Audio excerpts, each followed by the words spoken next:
It was an ordinary afternoon, one of those quiet stretches of time where everything feels predictable. The sun was beginning its slow descent over downtown Seattle, tinting the buildings in a golden hue.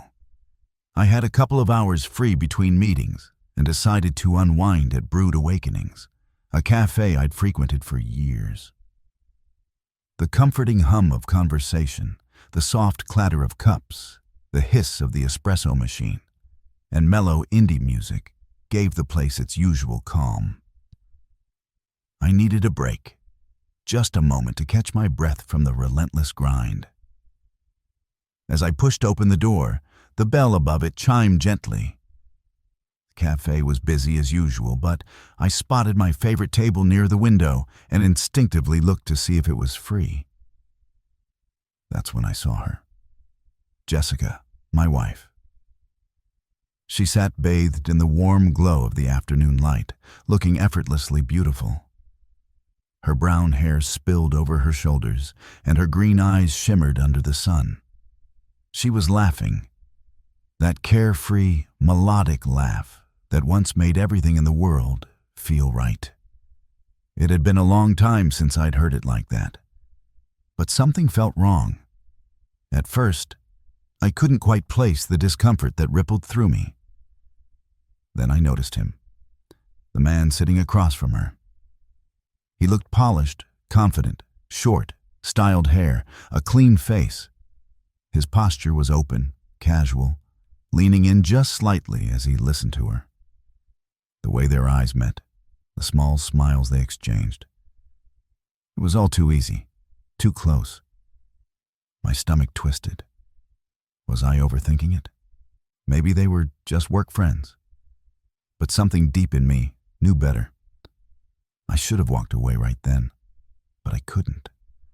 My legs carried me slowly into the room as my heart pounded in my chest. She hadn't seen me yet. I hovered near the counter, unsure whether to confront or retreat. And then she looked up. Her eyes locked onto mine. And in that instant, everything paused. The smile vanished from her face. Her posture stiffened. Her eyes widened with something close to fear. Then she glanced away, pretending she hadn't seen me. But I had already seen enough.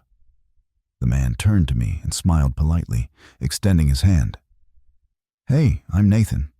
Jessica and I work together," he said, as if it were just another introduction.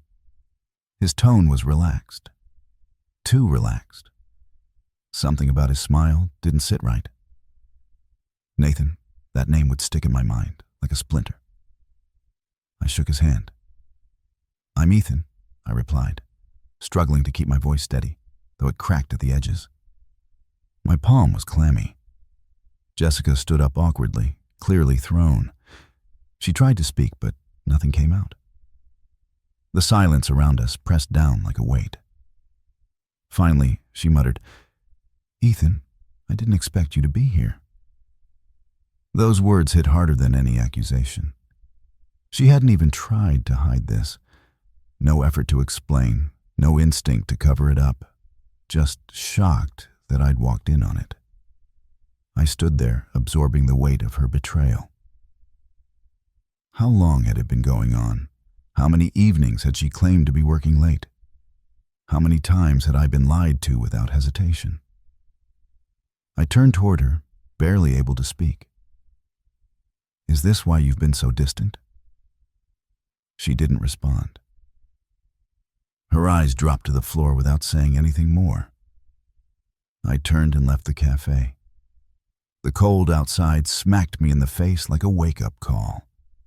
I felt like I was gasping for air, the pressure in my chest unbearable. I needed to move, to think, to get away from everything. My thoughts were in chaos as I walked toward my car. I drove without direction, without a plan. Eventually, I found myself parked outside our apartment. I sat in silence, hands locked around the steering wheel, staring blankly through the windshield. My mind replayed everything. The red flags I had ignored, The nights I spent wondering what was wrong. The moments I told myself things were fine. I didn't want to confront her. I didn't want excuses or forced apologies. I just wanted her to understand what she had done, to feel the depth of the damage she caused. I went upstairs to our apartment. The place was still quiet. Only the fridge hummed softly in the background. I grabbed a pen and some paper. No hesitation, no planning, just instinct. I wrote what I felt. Don't come home. I folded the note neatly and placed it under the door. That was it. No arguments, no drama, just an end. I sat on the couch, waiting, listening for the sound of the key turning in the lock, for her footsteps, for the moment she would read those words and realize everything had changed. But she didn't return that night. She didn't return the next day either. And the silence between us became louder than any fight we could have had. I cycled through a storm of emotions.